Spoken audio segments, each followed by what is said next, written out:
Mike Pankow here from Windy City Slam, and joining me today is Impact Wrestling Knockouts World Champion Jordynne Grace. Jordynne, how are you? I'm good. Thank you for having me.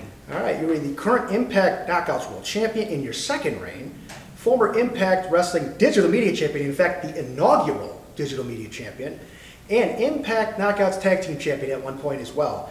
And Impact recognized you as the first ever Knockouts Triple Crown winner, which is a really cool accomplishment. Now, how is that for you? It's pretty cool. I'm actually the one who recognized myself first. We were actually shooting a pre-tape, and I asked Jimmy Jacobs, I was like, has any knockout ever held like 3 titles in this company? He said no. And I was like, I guess that makes me a Triple Crown knockout, right? And he was like, well, I guess it does. So I was the one who kind of figured that out. Very cool. All right, and you were a power lifter, and you still are now, but that's how you kind of came up. And is that how you got into wrestling, is through the powerlifting? No, not really. I think wrestling kind of went hand in hand with the powerlifting. I started getting really serious about it right before the pandemic and everything shut down.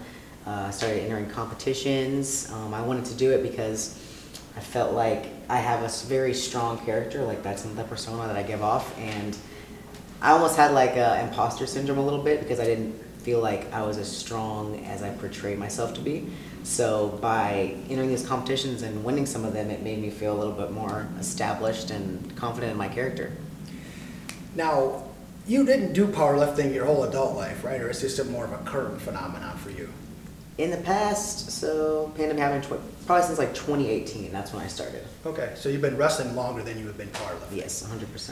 And you kind of have made amazing body transformation over those years since you really kind of got into that powerlifting. Yeah, I think so. As a combination of just having to cut weight and a crazy like training schedule. I got a powerlifting coach, and he's literally like 6'7", 300 something pounds, and he was just like pushing me nonstop. So I definitely attribute a lot of that transformation to him.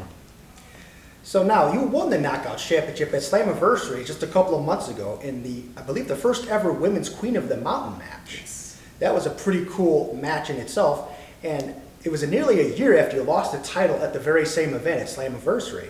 So first of all, what was it like to regain that title in a crazy match like that at Queen of the Mountain and doing it at the same event where you lost it the year prior? It was awesome because I feel like I'm always in these like historic matches. I was in first ever Iron Women's match, the first ever Ultimate X match, and then I was in this match, Queen of the Mountain, and I finally won one of those historic matches. So not only did I finally get my big win in a historic match, I won the title from it too. So it was a really big deal to me. And now, the Impact Knockouts division, it's been strong for many, many years, now and in the past. What are your feelings on how Impact handles its women's division? It's incredible. I love it. There's not a lot of like animosity within the locker room because I feel like we're all getting used, like we're doing something at all times. We're all in a storyline. No one is really sitting on the sidelines. Everyone's involved in something, and I feel like that's really important because in a lot of other companies, yeah, they have great women, but a lot of them are sometimes on the sideline, so that does suck. Now, coming back to Chicago, Impact Wrestling returns to Chicago for 2 nights, August 12th and 13th at Cicero Stadium. Mm-hmm. And you're facing that night a credible wrestler in Mia Yim at Emergence on Friday night. She has experience all over the world and is in her second run with the company. Mia defeated former champion Deonna Purrazzo to get the title shot against you. So what are your feelings on the match, and what do you have to do to defeat her and retain the Knockouts title? I am very excited to both see how me and Mia have changed since our last match. It was about 7 years ago now. It was before she had gotten signed to WWE, before I got signed to Impact. So I feel like we both changed and transformed as wrestlers a lot since then. And I'm ready to, this is like the first like really, really big challenge at Impact since I got the title. And I feel like I'm up for it. I'm ready for it. You've worked in Chicago for multiple promotions, including Impact at Bound for Glory in 2019 during the Call Your Shot Gauntlet Battle Royal. And that was at the Odeum in Villa Park. Now, what makes Chicago unique from other crowds you've wrestled in front of? You know, I think the big thing about Chicago wrestling fans is that they're rabid. They really are. Whenever we come to Chicago, I feel like we always sell out the events, which is really a huge testament to how big and dense and wide the Chicago wrestling fan scene is. Now, you've been in Chicago for a few other things. You were in the All-In Battle Royal, which was really cool. Then you competed a few times at Warrior Wrestling, including one match that I really remember very well against Lisa Marie Varon, known to Impact folks as Tara. That was an amazing match. You've also been a former Black Label Pro champion, and also Zello Pro, where you were the former Zello Pro Women's Champion. Yeah, I guess I've been here a lot, huh? I didn't even think about it. And in Zello Pro, one of my favorite matches of yours was that main event tag team intergender match over last November in Lisle, where it was you and your husband John against GPA and Laney Luck. So tell me a little bit about how that match went down. Man, it was awesome. I love teaming with John. We don't do it very often, unfortunately. I think just because we have very different styles, and I think it's more beneficial to promotion probably to put us in different matches, obviously. But it was really special to me. We actually tagged for the first time ever at a promotion called Beyond Wrestling, probably, I want to say like 6 years ago now. So that was our most recent one, and I think that we meshed our styles very well together, and it was a lot better than the first tag match we had, that's for sure.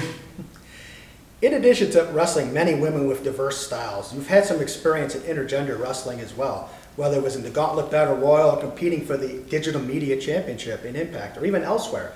So what's it like for you to get in the ring and do these intergender matches?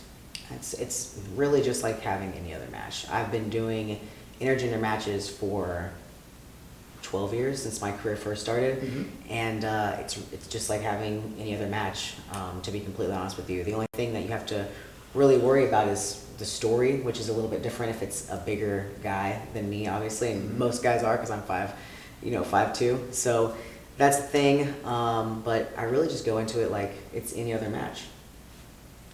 Now, go ahead and reflect on your run in Impact. You've been there for about, 4 years?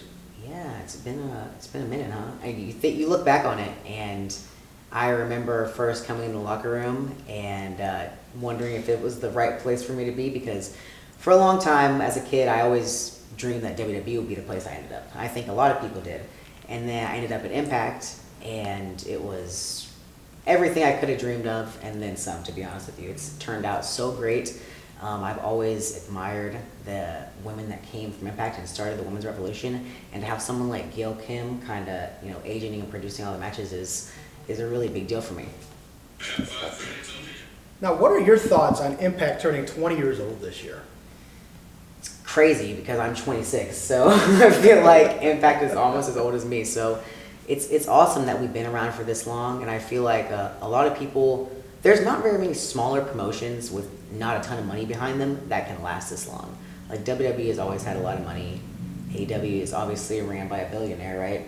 So I feel like it's a huge testament to the Impact fan base and just how much everybody at Impact wants Impact to succeed, that we've been going for 20 years. Pretty amazing stuff. And now my last question to you is, you're in Chicago now, so is there a go-to Chicago food that you like?